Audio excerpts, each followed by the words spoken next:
মঙ্গলবার থেকে সরবরাহ বন্ধ, বাজারে আলুর দাম বাড়ার আশঙ্কা। Hi everyone, welcome back to my channel অঞ্জনার ব্যঞ্জনা। বন্ধুরা, তোমাদের সকলকে আমার এই ছোট্ট ইউটিউব চ্যানেলে স্বাগত জানাই।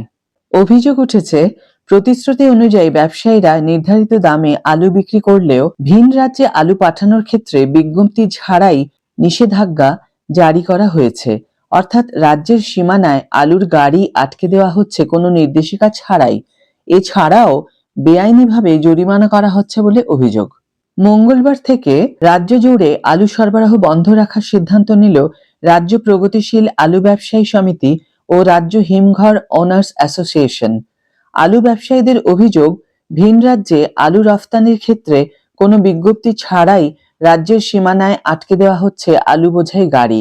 এই নিয়ে গত বৃহস্পতিবার তারকেশ্বরের পটেটো ব্যবসায়ী সমিতি ভবনে 2 দফায় বৈঠক করে রাজ্য প্রগতিশীল আলু ব্যবসায়ী সমিতি ও রাজ্য হিমঘর ওনার্স অ্যাসোসিয়েশন। বৈঠক শেষে মঙ্গলবার থেকে হিমঘর থেকে আলু সরবরাহ বন্ধ রাখার সিদ্ধান্ত নেওয়া হয়। আলুর দাম বৃদ্ধি নিয়ে মুখ্যমন্ত্রী মমতা বন্দ্যোপাধ্যায় ক্ষোভ প্রকাশ করার পর গত 23শে নভেম্বর আলুর দামে হ্রাস টানতে হুগলির আলু ব্যবসায়ীদের নিয়ে হরিপালে বৈঠক করেন কৃষি বিপণন মন্ত্রী বেচারাম মান্না। বৈঠকে ঠিক হয় 26 টাকা কেজি দরে হিমঘর থেকে আলু বিক্রি করবেন ব্যবসায়ীরা।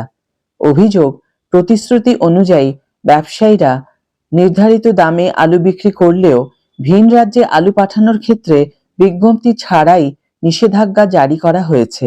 অর্থাৎ রাজ্যের সীমানায় আলুর গাড়ি আটকে দেওয়া হচ্ছে কোনো নির্দেশিকা ছাড়াই। এছাড়াও বেআইনিভাবে জরিমানা করা হচ্ছে বলে অভিযোগ। চলতি সপ্তাহে বৃহস্পতিবার এবং শনিবার দুবার বৈঠক করে রাজ্য প্রগতিশীল আলু ব্যবসায়ী সমিতি ও রাজ্য হিমঘর ওনার্স অ্যাসোসিয়েশন। শনিবার বৈঠক শেষে রাজ্যের প্রগতিশীল আলু ব্যবসায়ী সমিতি ও হিমঘর ওনার্স অ্যাসোসিয়েশনের পক্ষ থেকে সিদ্ধান্ত নেওয়া হয় যে ভিন রাজ্যে আলু রফতানিতে নিষেধাজ্ঞা না তোলা পর্যন্ত আগামী মঙ্গলবার থেকে রাজ্যের সমস্ত হিমঘর থেকে রাজ্য জুড়ে বন্ধ থাকবে আলু সরবরাহ।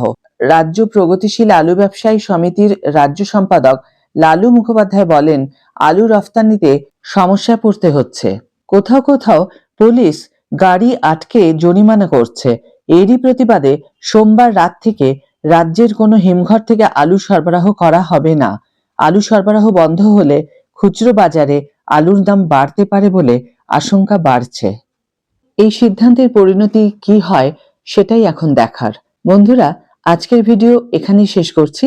ভিডিও ভালো লেগে থাকলে অবশ্যই একটা ছোট্ট করে লাইক দিও, শেয়ার করো বন্ধুদের সাথে, কমেন্ট করে জানিও তোমাদের মতামত। যারা এখন আমার চ্যানেলটিকে সাবস্ক্রাইব করোনি তারা অবশ্যই চ্যানেলটিকে সাবস্ক্রাইব করে আমার পাশে থেকো। আর যারা অলরেডি সাবস্ক্রাইব করে দিয়েছো তাদের জন্য আমার অনেক অনেক অনেক ভালোবাসা এবং অনেক ধন্যবাদ। আজ তাহলে বিদায় বন্ধু, দেখা হবে পরের ভিডিওতে। ভালো থেকো, সুস্থ থেকো।